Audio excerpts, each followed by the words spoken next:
Bonsoir à tous chers amis et bienvenue pour ce 113e Behind the Ring.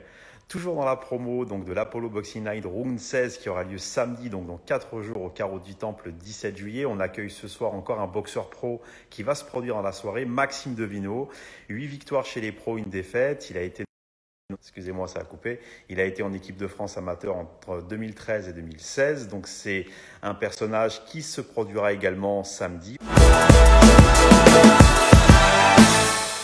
Salut, Salut, tu vas bien? ça va et toi? Ça va, super, super, super. Nickel. Eh ben, merci beaucoup d'être là. Merci beaucoup de me donner du temps. Merci à toi. Euh, non, avec plaisir. On va discuter un petit peu. On va prendre le temps de te présenter. Euh, alors, on va te laisser la parole, Maxime, et on aime bien prendre les choses dans l'ordre dans cette émission. On voudrait savoir déjà comment tout ça a commencé avec toi, avec la boxe. Comment as-tu rencontré la boxe pour la première fois? Alors, moi, ça date de assez longtemps. C'était quand je devais avoir 7, 8 ans à peu près. J'étais très, très, très turbulent à l'école. Je me battais, j'étais une catastrophe. Et mon père, qui en faisait un peu en loisir, m'a amené du coup à la boxe pour me canaliser à la base. C'était vraiment pour me canaliser, comme une sorte de défouloir. Et j'ai vraiment accroché et au final, bah, j'ai pas lâché depuis. En pratique là aujourd'hui? Pardon? Ça fait combien de temps de pratique Ah, aujourd'hui? ça fait presque 20 ans là, du coup. Une vingtaine Ouais, d'années. une vingtaine D'accord, ouais, d'années, ouais. déjà. Ouais. Alors, comment tu t'es tourné ensuite vers la compétition? Est-ce que c'est venu de manière logique, naturelle? Comment ça s'est passé? Et ben, mes entraîneurs de l'époque ont vu en moi, on va dire, quelque chose. J'étais assez doué pour un petit. Donc, j'ai fait mes premiers combats assez jeune. J'ai fait en éducative à l'époque, en boxe éducative. J'ai remporté mes petits tournois, mes petits combats. Et c'est à partir de, je crois, c'était en minime, je crois que ça s'appelait. Je devais avoir 12, 13 ans où j'ai fait finale de championnat de France éducative. Et là, je me suis dit, ça pourrait commencer à devenir intéressant. Et c'est là que j'ai commencé à me mettre un peu plus sérieusement dedans. Alors, on a parlé de ton passé donc amateur. Raconte-nous un peu ton passé amateur, comment il a été constitué. Alors, de base, moi, je viens de Saint-Étienne, de base. Donc, j'ai vécu jusqu'à que j'arrive justement en équipe de France à Paris, à l'INSEP.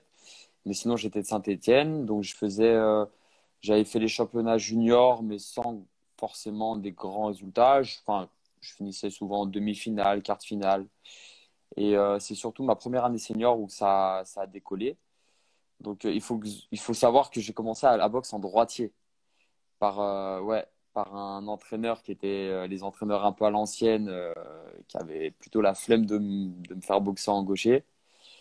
Et après, j'ai rencontré Rachid El Hadak, qui est un ancien boxeur, les connaisseurs doivent connaître, champion d'Europe, champion de France professionnel, qui m'a pris sous son aile et qui m'a fait changer ma boxe, qui m'a tout fait repartir à zéro et repartir en gaucher.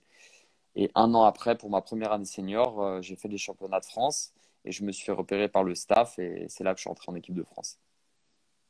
Très intéressant ce que tu dis. Je crois que c'est la première fois que j'entends ça, que tu changes de garde Ouais, en cours de carrière. Est-ce que ça a été un moment assez, j'imagine, perturbant pour toi? Est-ce que tu as pris conscience que tu étais plus à l'aise d'un côté comme de l'autre? Comment ça s'est fait? Ça s'est fait vraiment, c'est fascinant. et ben j'ai une petite anecdote d'ailleurs par rapport à ça. C'était mes championnats de France junior. Je perds en demi-finale, mais je crois que c'était en quart de finale. Le tour d'avant où je fais un combat, je gagne, mais pas un super combat.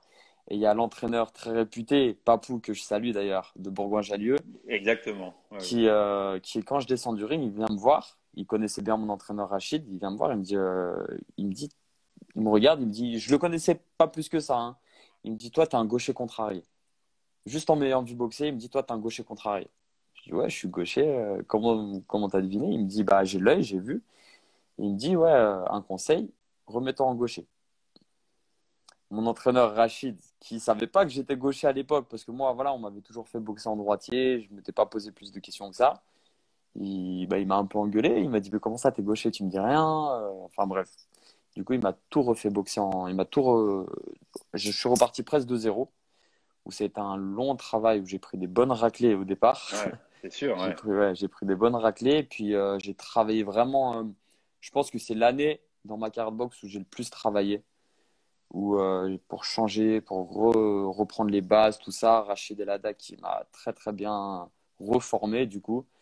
Et Ouais. un an après, c'est la preuve, un an après, je suis entré en équipe de France. Fonctionné, effectivement, et Papou du Rick Berjalien avait eu l'œil, effectivement, Exactement. de se dire c'est vraiment quelqu'un qui connaît très très bien la boxe, donc je ne doute pas de ce qu'il a pu dire, effectivement. Alors, on arrive au présent, Max, tu es passé pro, donc après ce passage en équipe de France de 2013 à 2016. Pourquoi être passé pro déjà, pour qu'on puisse comprendre? C'était la continuité logique? Et ben en fait, ouais, du coup, je suis entré en équipe de France, donc j'avais comme objectif l'Olympiade de Rio, qui ne s'est pas faite pour Là, plus. 2013-2016, c'était la génération Yoka, tout ça, Voilà, quoi. c'était Ouais, vraiment tout le temps, on parle de la team solide. Moi, j'aime bien parler bien aussi sûr, de la génération solide c'est parce vrai. qu'il y avait Il y des avait une très, équipe voilà, derrière, ouais, il y ouais. avait une grosse équipe et voilà, je faisais partie de cette génération. Donc malheureusement, j'ai pas fait les jeux. Bah, il y avait du monde, hein, il y avait du monde. En plus, j'ai eu une blessure au poignet un an avant. Bref, ça s'est pas fait et je me voyais pas retaper une Olympiade parce que malgré tout, l'INSEP, c'est quand même beaucoup de sacrifices. C'est très très dur. Ouais. On voit toujours le beau côté, mais c'est Hmm. aussi dur, C'est du dur, boulot. dur. Ouais. Ouais. Donc j'ai voulu passer professionnel. J'avais vraiment cette ambition depuis petit déjà, enfin depuis voilà, ces débuts d'ambition quand j'ai été jeune de passer professionnel. Et je voulais pas repartir à Saint-Étienne. C'est vrai que Saint-Étienne, c'est une petite ville, même si voilà, il y a ma famille, il y a mon entraîneur, mon premier entraîneur qui est comme un grand frère pour moi, Rachid, qui est là-bas. Mais je voulais rester sur Paris. C'est là que pour moi, j'avais des chances de faire quelque chose dans la boxe. Et c'est là que j'ai signé à Levallois. En 2016, du coup, fin 2016. Et j'ai fait mon premier combat pro début 2017. Très bien. On arrive au présent. Alors déjà, pour retracer un peu ce parcours amateur et pro, si tu devais retenir un ou deux moments importants de ta carrière, un bon souvenir sur le ring, ce serait quoi pour toi? Wow. En amateur ou en pro? Comme tu veux, celui qui t'a le Euh, plus marqué. bah, je vais en dire en amateur et en pro. En amateur, je pense que c'était les championnats du monde universitaire, qui c'était mon premier gros vrai tournoi où il y avait vraiment du monde, on a fait une vraie équipe, on a fait des beaux résultats. C'était ma première médaille, donc ça c'était assez marquant avec le podium, tout ça, c'était vraiment marquant. Et en pro, je dirais c'est mon quatrième combat professionnel contre le solide Tamaz Avdiev, que je salue lui et sa team d'ailleurs. C'était un combat que j'étais prévenu un peu au dernier moment et ça a été un gros combat où je me suis fait ouvrir au deuxième round. Pour l'instant, jusqu'ici, ça a été mon plus dur combat en professionnel. J'avais du monde derrière moi, c'était à Levallois, c'était un beau souvenir pour l'instant en pro. J'espère qu'il y en aura d'autres. Et puis peut-être samedi, alors on va parler Samedi, samedi. de ça. Alors l'Apollo Boxing Night, donc tu vas remonter sur le ring. Donc ça fait un moment que tu n'as pas boxé, je vois sur Ouais, ta carte depuis donc de février 2020, c'est c'est ça? ça. Bah, juste avant le Covid, c'était, je crois, une Ouais. semaine avant qu'ils confinent tout. J'ai eu de la chance. Et ouais, c'était mon dernier combat. Et depuis, bah, ça a été compliqué de retrouver quelque chose, quoi. Dans quel état d'esprit tu te trouves? Tu dois être surexcité à l'idée de remonter sur le ring. Comment tu te sens déjà dans la tête? Alors, bah, dans la tête, je suis au top. J'ai envie, comme ça fait très longtemps que j'ai pas eu envie de remonter sur le ring. J'ai vraiment l'envie, comme un gosse, comme qui est tout excité. Et en même temps, ouais, c'est vraiment deux sentiments différents. Je suis très stressé. C'est pas du stress, mais ça fait longtemps que j'ai pas goûté le ring et j'ai une petite appréhension. Peut-être l'envie de bien faire aussi, de revenir Exactement. avec la belle boxe. Exactement, j'ai envie de. Voilà, ça fait longtemps que j'ai pas boxé. Il y aura du beau monde. Il y a beaucoup de monde qui me suit, qui va venir à la soirée, qui attend forcément une belle performance. Et puis j'ai envie de me relancer dans le game. Ça fait longtemps, entre guillemets, qu'on n'a pas parlé de moi. Et j'ai envie voilà, de remonter, de revenir fort dans le game. Prestation, effectivement, pour refaire parler de soi, il y a pas de problème là-dessus.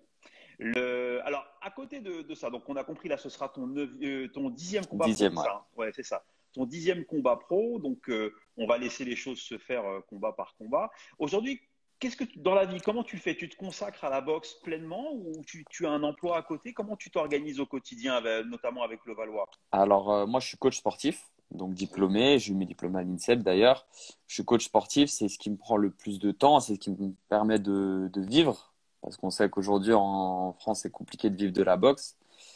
Mais bon, j'ai la chance quand même de vivre de ma passion.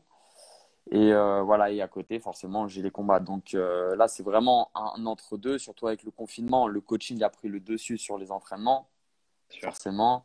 Donc là, il a fallu se remettre dans un rythme où l'entraînement passe au-dessus des coachings. C'est ça qui a été le plus dur, je pense, de reprendre vraiment ce rythme d'entraînement intense, plus que le coaching. Mais du coup, voilà, je suis vraiment partagé entre les deux. En coaching à la salle Boxing Club et j'en profite pour Exactement. saluer donc Karim qu'on apprécie beaucoup à l'Apollo.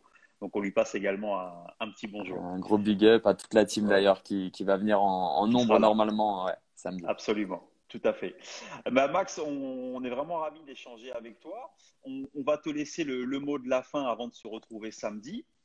Si tu as des choses à dire à tes supporters, aux gens qui te suivent, c'est le moment. Bah, je tiens à remercier déjà tous les gens qui me suivent, que ce soit la team La Salle Boxing Club, mes amis de Saint-Étienne, mes amis de Paris, mes partenaires aussi, qui ont été d'une grande aide pour justement monter ce combat. Je pense à Raphaël Uzan, je pense à KYC, je pense à vraiment tous mes sponsors, La Salle Boxing Club qui m'a aidé aussi, mon club, mon entraîneur Karim Alayani qui a fait un gros travail aussi. Je Oui. remercie aussi, je te remercie toi et l'Apollo Sporting Club qui va me permettre justement de faire mon comeback sur le ring. Et j'espère voilà, j'espère faire une belle performance et un beau spectacle samedi devant tout le monde. Eh ben, écoute, en tout cas, on est ravis de pouvoir te voir au programme de ce gala. Un gala insolite, hein, on l'a dit, où vont se mélanger les loisirs et les pros. Donc, c'est vraiment un truc très atypique. N'hésitez pas à prendre votre place et à venir soutenir Max pour avancer. Et il y a Tony Yoka qui Tony, mon salue dans les frérot, commentaires. Bravo, Tony. Merci beaucoup qui d'être là. boxe Ça le nous 10 fait très septembre, plaisir. on va suivre fort. C'est ça, bravo Tony. Merci beaucoup de soutenir Max pour cette soirée. Et donc, merci à tous d'avoir suivi ce live. Et Max, on se voit samedi donc Ça marche, samedi avec en plaisir, forme. en forme. Allez, bonne soirée à tous. Salut, bye bye. Merci. Ciao.